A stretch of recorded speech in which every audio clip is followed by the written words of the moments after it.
And our Major Garrett is in Philadelphia for us this morning on those steps where Donald Trump is going to be speaking in a matter of hours in Philadelphia, not actually on those steps. So, Major, we just heard in your piece what Trump had to say about Hillary Clinton's email scandal yesterday. Obviously, he has been banging this like a drum, but yesterday he calls it disqualifying and invoked Watergate.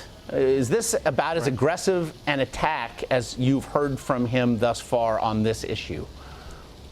Unquestionably. And when you call something the equivalent of Watergate, you are describing the worst political scandal in American political history.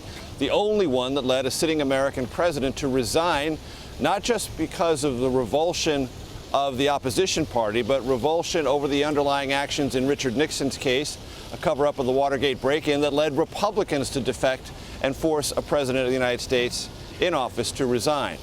What Donald Trump said last night is there are too many suspicious components to what Hillary Clinton admitted to in her interview with the FBI about the private email server, the various number of cell phones and iPads, the destruction of those devices, the bleach bit treatment of the underlying archives of email data. All those things, Trump said, create a pattern of suspicious conduct that he said could only exist if Hillary Clinton was trying to cover up something that was criminal.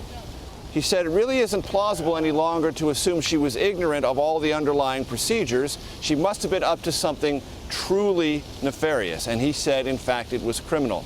And this is a line of attack you're going to see consistently from Trump leading up to the first presidential debate for a couple of reasons, Josh. One, for the last couple of weeks, Hillary Clinton has tried to make Trump's fitness for office the central issue of the campaign. Trump wants to turn those tables and ask the question, is this conduct befitting someone who could be the next president of the United States?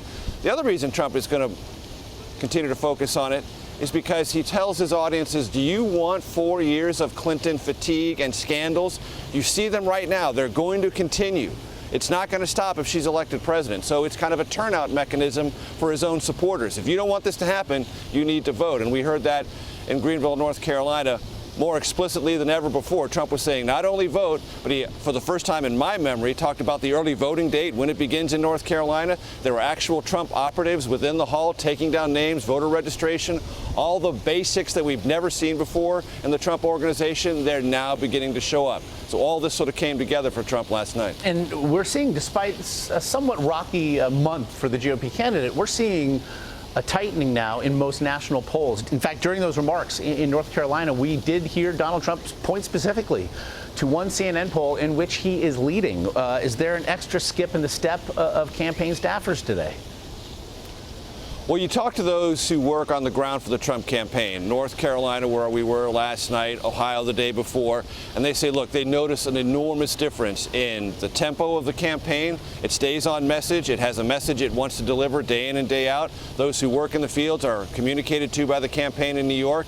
They see Trump using teleprompters more and more, and they believe this has become an effective, if not perfectly effective, but seemingly professionalized presidential campaign for the very first time. And Trump supporters, not only those who work for the campaign, but in the crowds, do sense momentum. And they believe this race has tightened back up.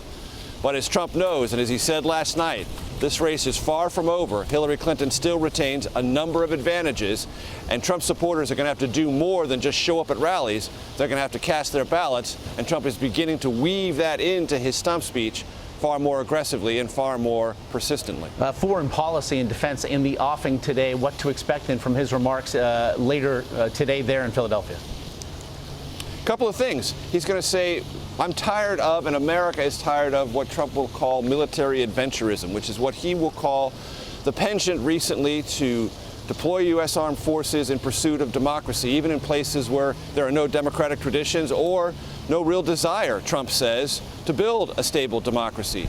Trump says it's wasted time, energy, money, and American lives. And he says that's what Hillary Clinton wants to do. He will define what he considers to be America's national security interests, which are much more modest, he will say, and he will call for a large increase in defense spending, in part, Josh, to pay for what he will call a new sea-based ballistic missile defense system to counter threats he says are cropping up in Iran, North Korea, and elsewhere. And we do anticipate a response from Hillary Clinton later today as well. Our Major Garrett there He's off the drop and give us all 20, as always. On your way to somewhere, we appreciate it. See you.